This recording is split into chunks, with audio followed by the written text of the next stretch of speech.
The Story of Civilization, Volume 3, Caesar and Christ, Part 2, by Will Durant, continued, Cassette 2, Side 2. The simplest event in the amphitheater was an exhibition of exotic animals, gathered from all the known world: elephants, lions, tigers, crocodiles, hippopotami, lynxes, apes, panthers, bears, boars, wolves, giraffes, ostriches, stags, leopards, antelopes, and rare birds were kept in the zoological gardens of emperors and rich men, and were trained to skillful exploits or merry pranks. Apes were taught to ride dogs, drive chariots, or act in plays. Bulls let boys dance on their backs. Sea lions were conditioned to bark in answer to their individual names. Elephants danced to cymbals struck by other elephants, or walked a rope, or sat down to table, or wrote Greek or Latin letters. Animals might be merely paraded in bright or humorous costumes. Usually, however, they were made to fight one another, or with men, or they were hunted to death with arrows and javelins. In one day, under Nero, 400 tigers fought with bulls and elephants. On another day, under Caligula, 400 bears were slain. At the dedication of the Colosseum, 5,000 animals died. If the animals wished to compromise, they were stung to combat by lashes, darts, and hot irons. Claudius made a division of the Praetorian Guard fight panthers. Nero made them fight 400 bears and 300 lions. Combats of a bull with a man, long popular in Crete and Thessaly, were introduced into Rome by Caesar, and were a frequent spectacle in the amphitheater. Condemned criminals, sometimes dressed in skins to resemble animals, were thrown to beasts made ravenous for the occasion. Death in such cases came with all possible agony, and wounds were so deep that physicians used such men to study internal anatomy. All the world knows the story of Androcles, the runaway slave. Captured, he was flung into the arena with a lion, but this lion, we are told, remembered that Androcles had once drawn a thorn from its paw and refused to injure him. Androcles was pardoned and made a living by exhibiting his civilized lion in taverns. The condemned man was sometimes required to play in no make-believe way some famous tragic role. He might represent Medea's rival and be garbed in a handsome robe that would suddenly burst into flame and consume him. He might be burned to death on a pyre as Heracles. He might, if we may believe Tertullian, be publicly castrated as Atys. He might play Mucius Scaevola and hold his hand over burning coals until it was shriveled up. He might be Icarus and fall from the sky into no merciful ocean but a crowd of wild beasts. He might be Pasiphae and bear the embraces of a bull. One victim was dressed as Orpheus. He was sent with his lyre into an arena set as a pleasant grove of trees and brooks. Suddenly hungry animals emerged from recesses and tore him to pieces. Laureolus, a robber, was crucified in the arena for the amusement of the populace. But as he took too long in dying, a bear was brought in and was persuaded to eat him piece by piece as he hung upon the cross. Martial describes the spectacle with fascination and approval. The supreme events were the combats of armed men, in duels or en masse. The contestants were war captives, condemned criminals, or disobedient slaves.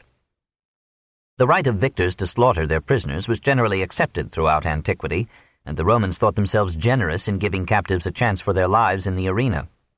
Men convicted of capital crimes were brought to Rome from all parts of the empire, were sent to gladiatorial schools, and soon appeared in the games.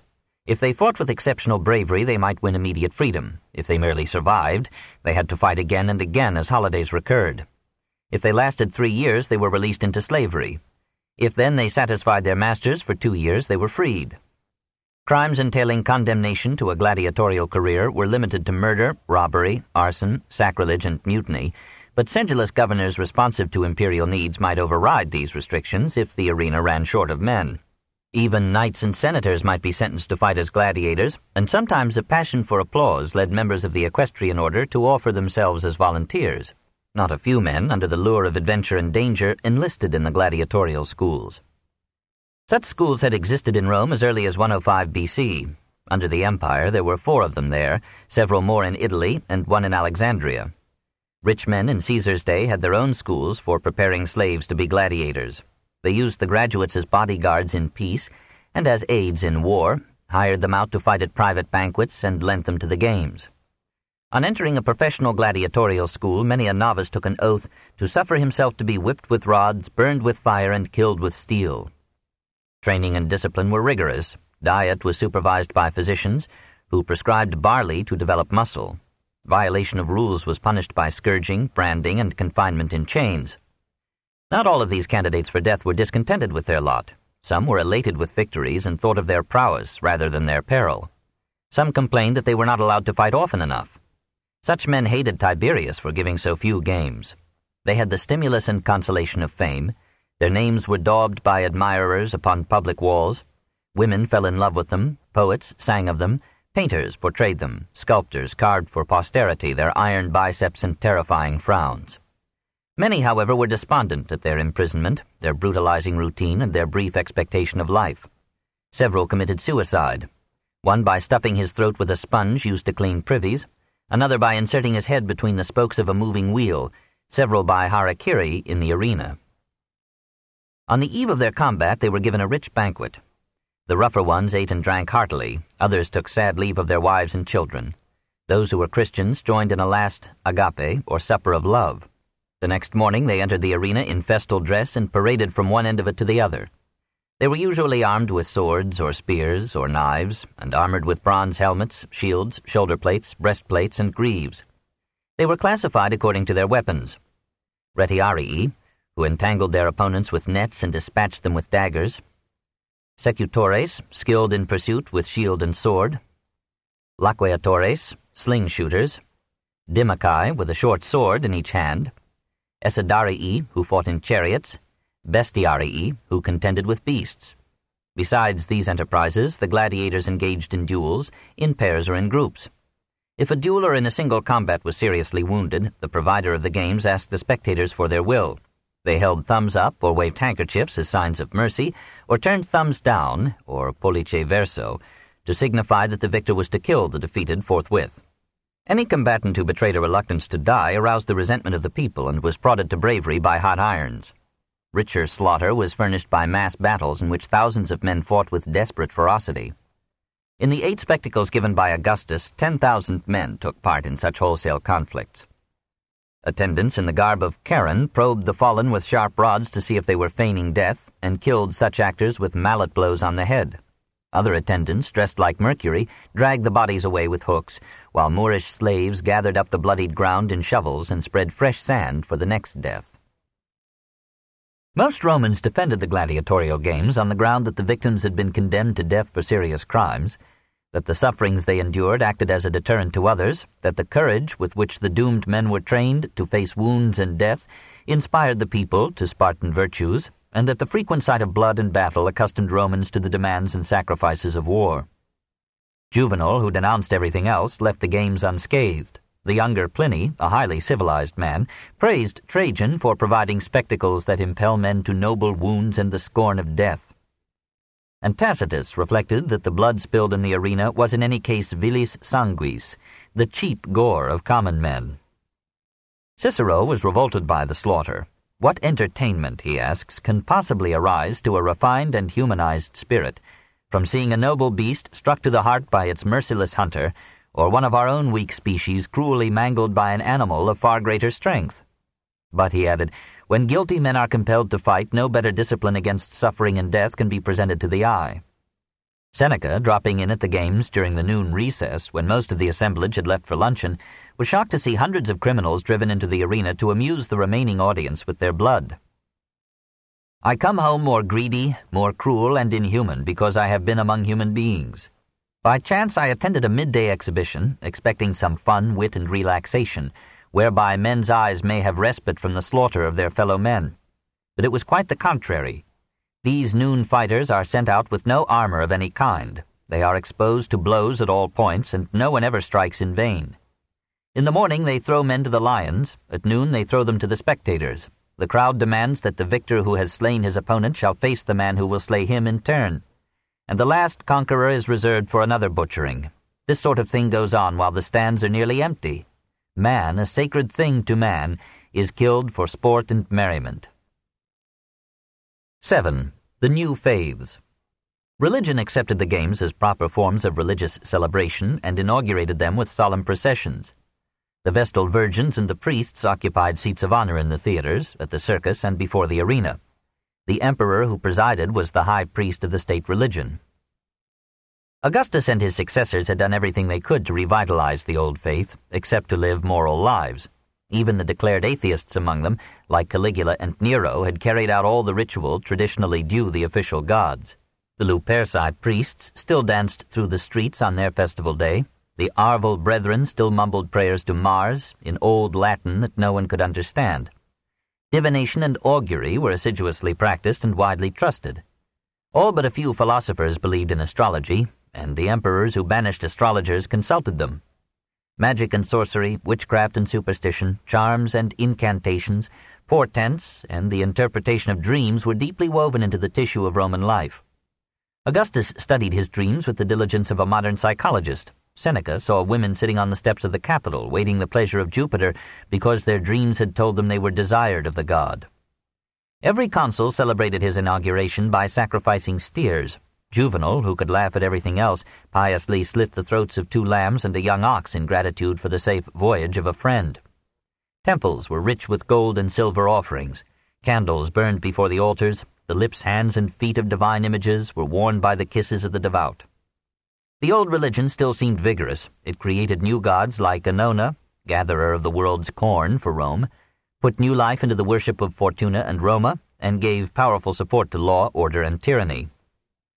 If Augustus had returned a year after his death, he might well have claimed that his religious revival had proved a happy success. Despite these appearances, the ancient faith was diseased at the bottom and at the top.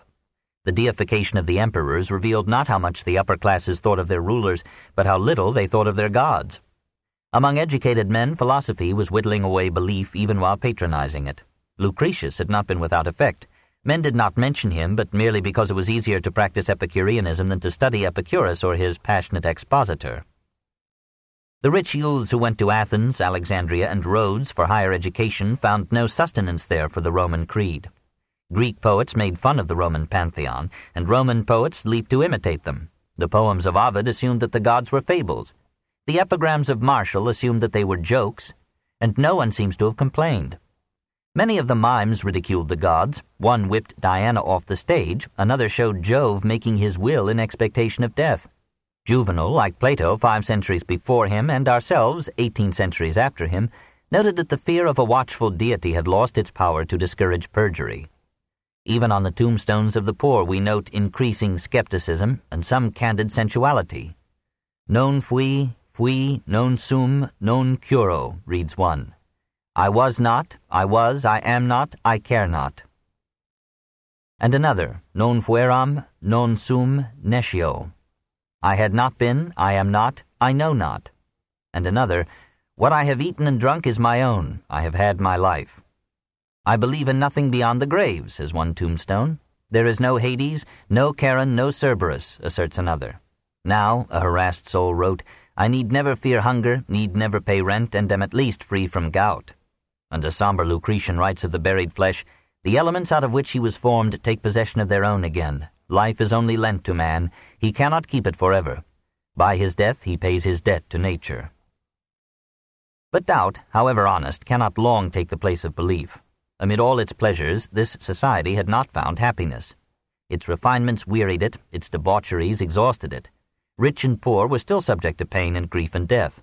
Philosophy, least of all so coldly a superior doctrine as Stoicism, could never give the common man a faith to grace his poverty, encourage his decency, solace his sorrows, and inspire his hopes. The old religion had fulfilled the first of these functions. It had failed in the rest. Men wanted revelation, and it gave them ritual. They wanted immortality, and it gave them games. Men who had come enslaved or free from other states felt excluded from this nationalistic worship. Therefore they brought their own gods with them, built their own temples, practiced their own rites. In the very heart of the West they planted the religions of the East. Between the creeds of the conquerors and the faith of the defeated, a war took form in which the weapons of the legions were useless. The needs of the heart would determine the victory. The new deities came with war captives, returning soldiers, and merchants. Traders from Asia and Egypt set up temples in Puteoli, Ostia, and Rome for the cult of their traditional gods. The Roman government treated these alien faiths for the most part with toleration. Since it would not admit foreigners to its own worship, it preferred that they should practice their imported rites rather than have no religion at all. In return, it required that each new faith should exercise a similar tolerance towards other creeds, and should include in its ritual some obeisance to the emperor's genius and the goddess Roma, as an expression of loyalty to the state.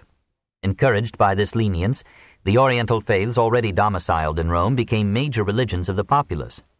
Hoping to civilize the cult, Claudius removed the restrictions that had harassed the worship of the Great Mother. He allowed Romans to become her ministrants and established her feast around the vernal equinox from March 15th to the 27th.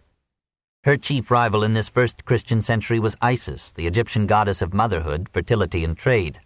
Again and again the government had forbidden the cult in Rome, but it always returned. The piety of the devotees overcame the power of the state, and Caligula marked the surrender by building with public funds an immense shrine to her in the field of Mars. Otho and Domitian took part in the Isiac festivals. Commodus, with shaven head, walked humbly behind the priests, holding reverently in his arms a statue of Anubis, the Egyptian monkey god. The divine invasion swelled from year to year. From southern Italy came the worship of Pythagoras, vegetarianism and reincarnation. From Hierapolis came Atargatis, known to the Romans as Dea Syria, the Syrian goddess, Aziz, the Zeus of Dalaki, and other strange gods. Their worship was spread by Syrian merchants and slaves, and at last a young priest of Assyrian Baal ascended the throne as Elagabalus, worshipper of the god of the sun. From hostile Parthia came the cult of another sun god, Mithras. Its devotees were enlisted as soldiers in the great cosmic war of light against darkness, of good against evil. It was a virile faith that won men rather than women and pleased the Roman legions stationed on distant frontiers where they could hardly hear the voices of their native gods. From Judea came Yahweh, an uncompromising monotheist who commanded the most difficult life of piety and regulation, but gave his followers a moral code and courage that supported them well in tribulation, and clothed with a certain nobility the life of the humblest poor. Among the Roman Jews who prayed to him were some, as yet obscurely distinguished from the rest, who worshipped his incarnate and resurrected Son. Chapter 18. The Roman Law, 146 BC to AD 192. Please note, this chapter will be of no use to lawyers and of no interest to others. 1. The Great Jurists. Law was the most characteristic and lasting expression of the Roman spirit. As Greece stands in history for freedom, so Rome stands for order. And as Greece bequeathed democracy and philosophy as the foundations of individual liberty, so Rome has left us its laws and its traditions of administration as the bases of social order. To unite these diverse legacies, to attune their stimulating opposition into harmony, is the elemental task of statesmanship. Since law is the essence of Roman history, it has been impossible to keep them separate, and this chapter can only be a structural and synoptic supplement to preceding and subsequent details. The Roman constitution was like the British, no set of permanently binding rules, but a stream of precedent giving direction without preventing change. As wealth increased and life became more complex, new legislation issued from assemblies, senate, magistrates, and princes. The body of the law grew as rapidly as the empire and reached out to ever new frontiers. The education of lawyers, the guidance of judges, and the protection of the citizen from illegal judgments demanded the organization and formulation of the law into some orderly and accessible form. Amid the turmoil of the Gracchan and Marian Revolution, Publius Mucius Scaevola, consul 133 BC, and his son Quintus, consul 95 BC, labored to reduce the laws of Rome to an intelligible system. Cicero, pupil of another Quintus Mucius Scaevola, consul 117 BC, wrote eloquently on the philosophy of law and constructed an ideal code designed to preserve the fortune that he had gained and the faith that he had lost. The contradictory enactments of Marius and Sulla, the unprecedented powers of Pompey, the revolutionary legislation of Caesar, and the new constitution of Augustus created fresh problems for minds that struggled to make a logic of the law, and the brilliant jurist Antistius Labeo confounded confusion by declaring the decrees of Caesar and Augustus void as the expression of usurped and illegal authority. Not till the Principate had established itself, first by the use of force and then by the force of use, could the new legislation win acceptance in the minds of men as well as in the courts of power. To the 2nd and 3rd centuries of our era belongs the honor of giving Roman law its final formulation in the West, an achievement comparable to the formulation of science and philosophy in Greece. Here, too, Caesar had set the goal, but the actual work did not begin till Hadrian in AD 117. This best-educated of the emperors gathered about him a corps of jurists as his privy council, and commissioned them to replace the variable annual edicts of the praetors with a perpetual edict to be observed by all future judges in Italy. The Greeks had produced since Solon no masterpiece of jurisprudence, and had never codified a system of law. but the Greek cities of Asia and Italy had developed excellent municipal codes. The much-traveled Hadrian knew these cities well and was perhaps inspired by their constitutions to improve and coordinate the laws of Rome. Under his successors, the Antonines, the work of codification continued, and the half-official repute enjoyed by the Stoic philosophy permitted a profound Greek influence upon Roman law. The Stoics declared that law should accord with morality, and that guilt lay in the intention of the deed, not in the results. Antoninus, a product of the Stoic school, decreed that cases of doubt should be resolved in favor of the accused, and that a man should be held innocent until proved guilty, two supreme principles of civilized law. Favored by imperial patronage, the science of jurisprudence nurtured a succession of geniuses. Salvius Julianus, a Roman of African birth, showed so much learning and industry as Questor Augusti, or legal adviser to the emperor, that the Senate voted him double the usual salary of that office. His responsa were acclaimed for their logic and clarity. His digesta presented a systematic arrangement of civil and praetorian law. It was he who, as the leading member of Hadrian's council, formulated the Praetorian Perpetual Edict.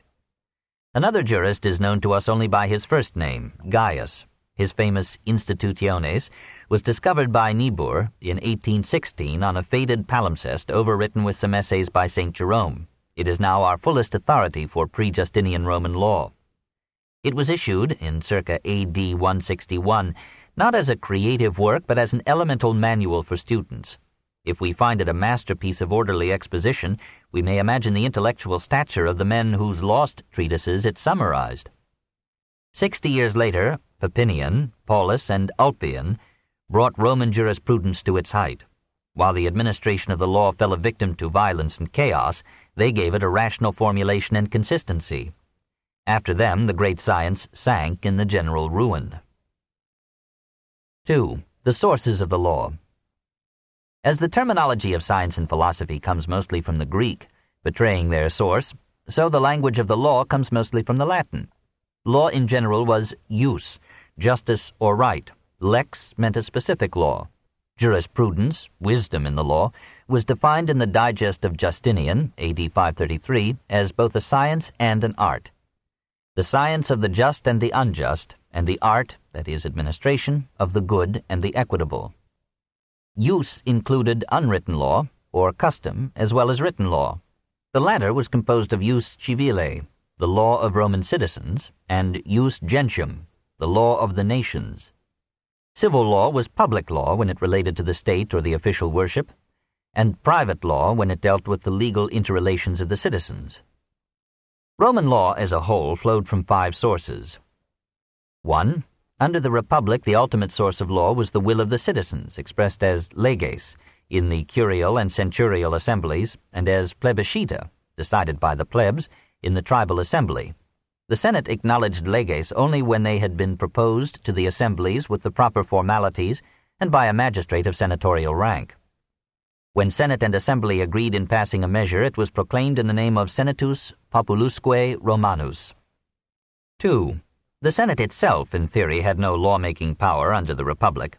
Its Senatus Consulta were formally recommendations to the magistrates. Gradually they became directives, then imperatives, until in the later Republic and under the Empire they took on the force of laws.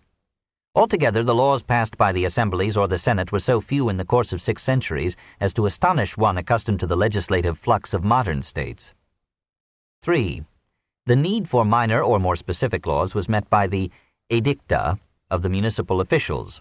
Each new urban praetor, our chief city magistrate, issued an edictum praetorium, announced by a herald in the forum and inscribed upon a wall, and stating the legal principles on which the praetor proposed to act and judge during his year's term.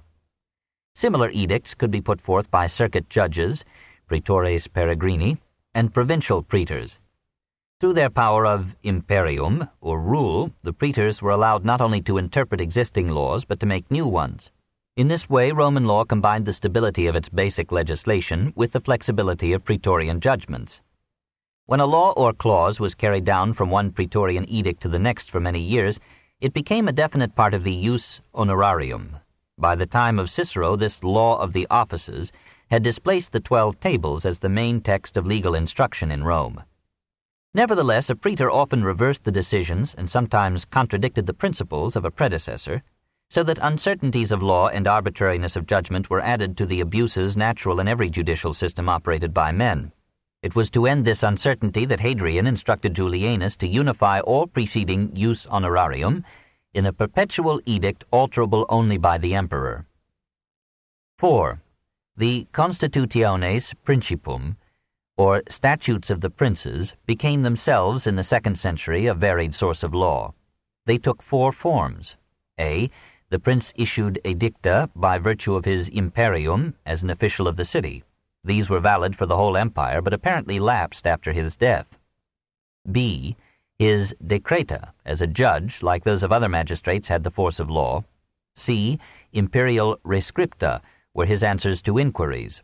Usually they were epistulae, letters, or subscriptiones, brief replies written under a question or petition.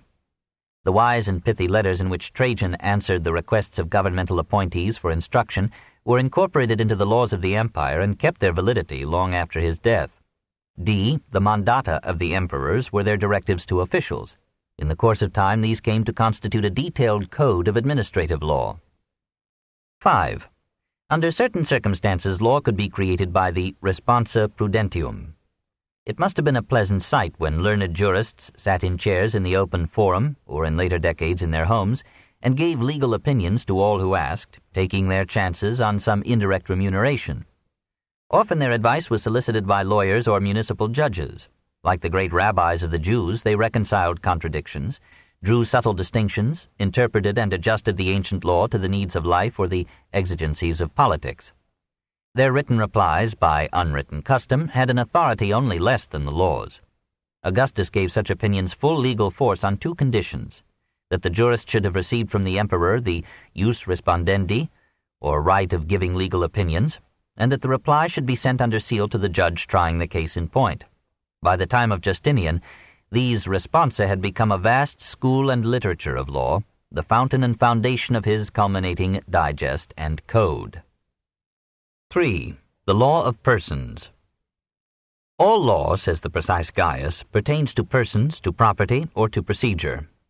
The word persona had signified an actor's mask. Later it was applied to the part played by a man in life.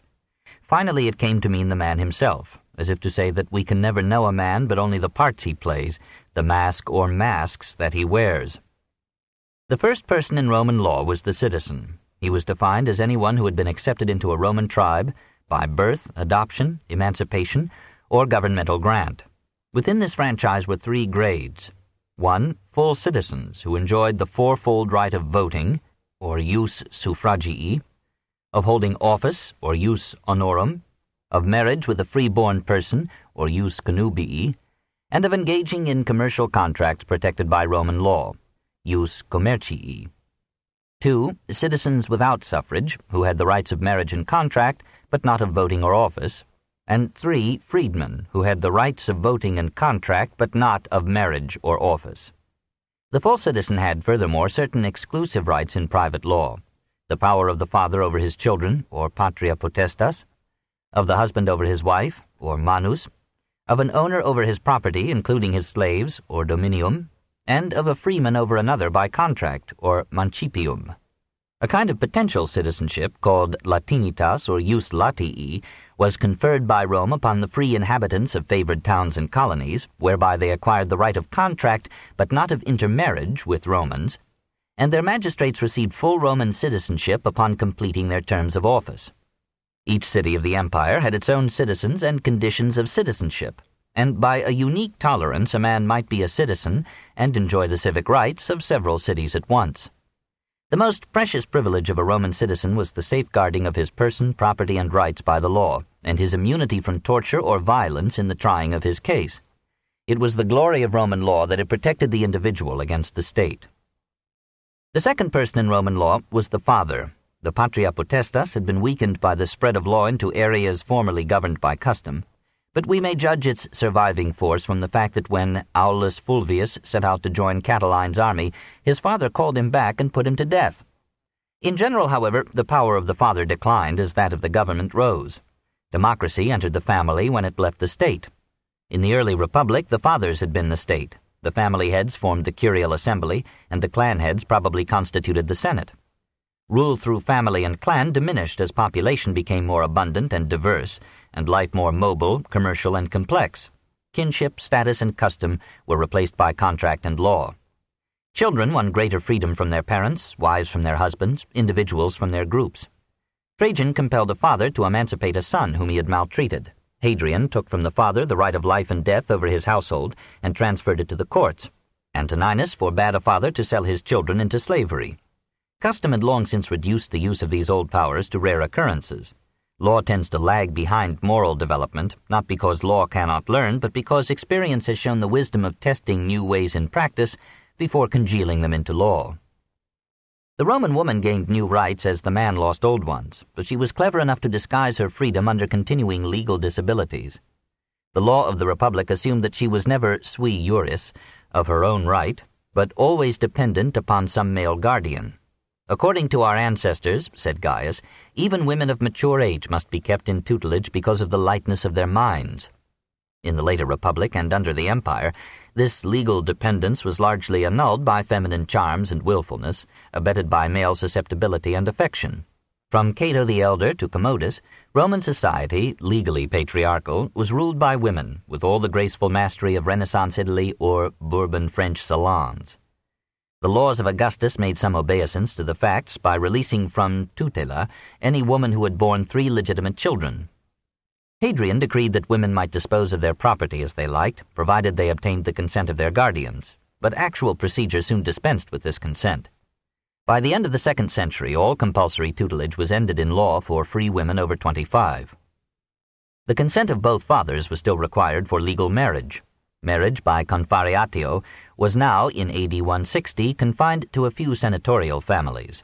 Marriage by purchase, or coemptio, lingered as a form. The bridegroom paid for the bride by weighing an ass or an ingot of bronze in a scale before 5 witnesses, her father or her guardian having consented.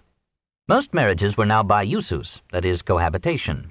To avoid falling under the manus or proprietary power of her husband, the wife absented herself 3 nights in each year. Thereby she retained control of her property, excepting her dowry. Indeed, the husband often put his property in his wife's name to avoid suits for damages or the penalties of bankruptcy. Such marriage sine manu could be ended by either party at will. Marriage by other forms could be ended only by the husband. Adultery was still a minor offense in the man. In the woman it was a major offense against the institutions of property and inheritance. But the husband no longer had the right to kill his wife taken in adultery. This right was now vested technically in her father, actually in the courts, and the penalty was banishment.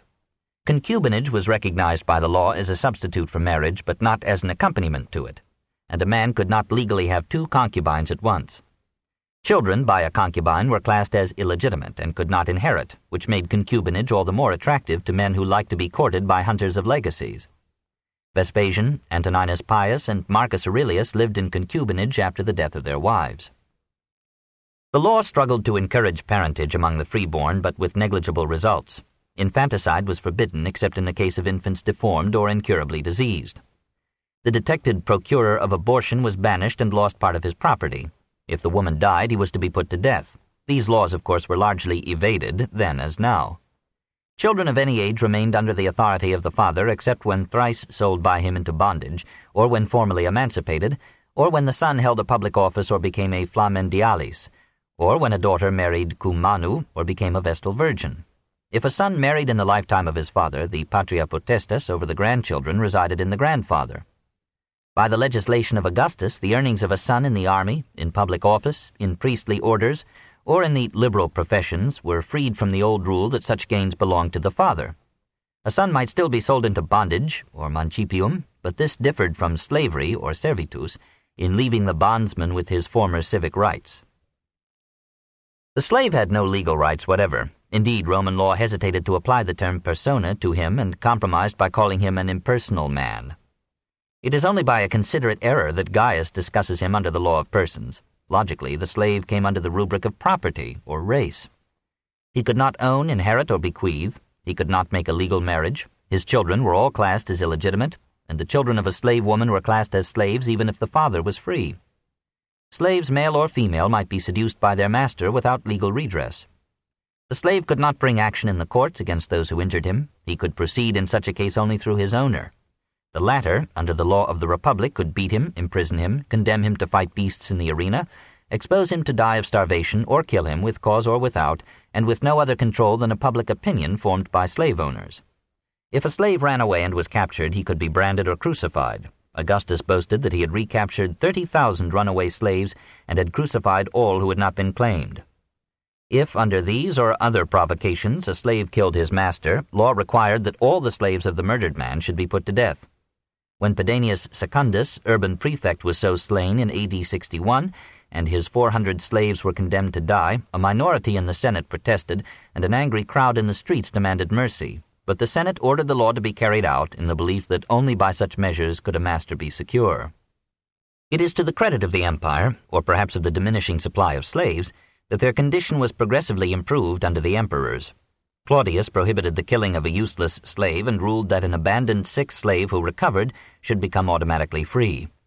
The Lex Petronia, probably under Nero, forbade owners, without a magistrate's approval, to condemn slaves to fight in the arena. Nero allowed maltreated slaves to use his statue as an asylum and appointed a judge to hear their complaints, a modest advance that seemed revolutionary to Rome since it opened the courts to slaves. Domitian made it a criminal offense to mutilate slaves for sensual purposes. Hadrian ended the right of the owner to kill a slave without magisterial sanction. Antoninus Pius permitted an abused slave to take sanction in any temple and had him sold to another master if he could prove injury. Marcus Aurelius encouraged owners to bring before the courts, rather than themselves punish, damages sustained by them from their slaves. In this way he hoped law and judgment would gradually replace brutality and private revenge.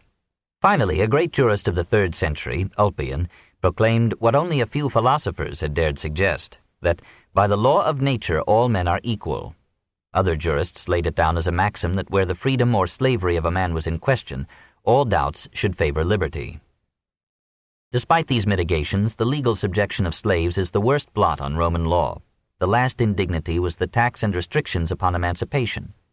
Many owners evaded the lex fufia canina by informally freeing a slave without official witness or legal ceremony.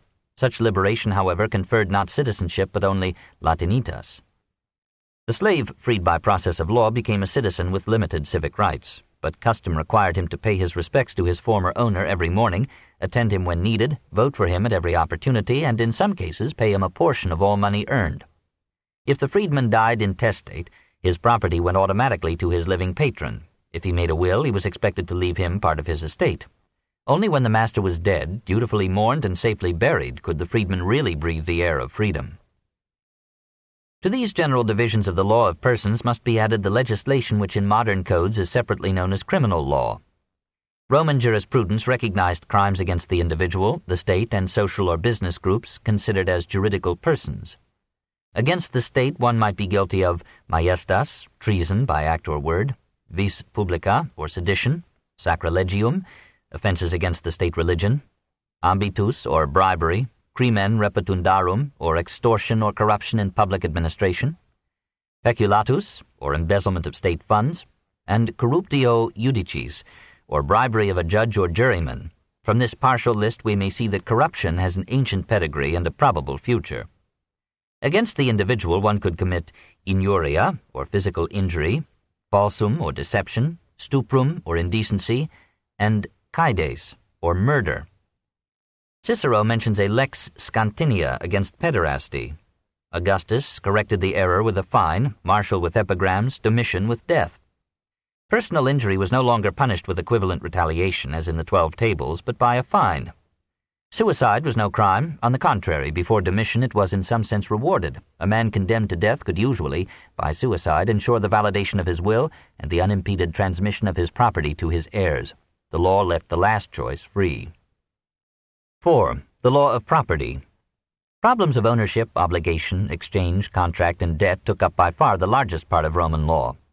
Material possession was the very life of Rome, and the increase of wealth and the expansion of trade demanded a body of law immeasurably more complex than the simple code of the decemvirs. Ownership, or dominium, came by inheritance or acquisition. Since the father owned as agent and trustee of the family, the children and grandchildren were potential owners, sui heredes in the law's queer phrase, their own heirs. If the father died intestate, they succeeded automatically to the family property, and the oldest father among the sons inherited the dominium. The making of valid wills was hedged about with hundreds of legal restrictions, and their composition required, as now, a gorgeous and sonorous tautology. Every testator was compelled to leave a specified portion of his estate to his children, another part to a wife who had borne him 3 children, and in some cases parts to his brothers, sisters, and ascendants. No heir might take any part of an estate without assuming all the debts and other legal obligations of the deceased.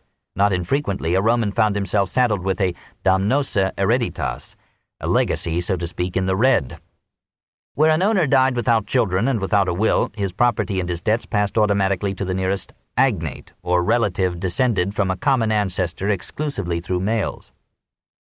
In the later empire, this male conceit abated, and by the time of Justinian, agnates and cognates, relatives through male or female lines of ascent, inherited with equal right. An old law passed on the urging of Cato, in 169 B.C., had forbidden any Roman who owned 100,000 sesterces, or $15,000 or more, to bequeath any part of his estate to a woman.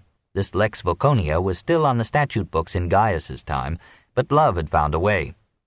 The testator left property in trust, or fideicomissum, to a qualified heir, and bound him by a solemn request to transfer the property before a stated date to the woman named. By this and other channels, much of the wealth of Rome passed into the hands of women. Gifts offered another escape from testamentary law, but gifts made in prospect of death were subject to legal scrutiny, and under Justinian they were liable to the same laws as those that harassed legacies. Acquisition came by transfer, or by legal conveyance resulting from a suit at law. Transfer, or mancipatio, taking in hand, was a formal gift or sale before witnesses and with scales struck by a copper ingot as token of a sale. Without this ancient ritual, no exchange had the sanction or protection of the law. An intermediate or potential ownership was recognized under the name of possessio, the right to hold or use property. For example, tenants on state lands were possessores, or sitters, squatters, not domini, but their prescriptive right, usucapio, taking by use, became dominium and could no longer be questioned after 2 years of unchallenged occupancy.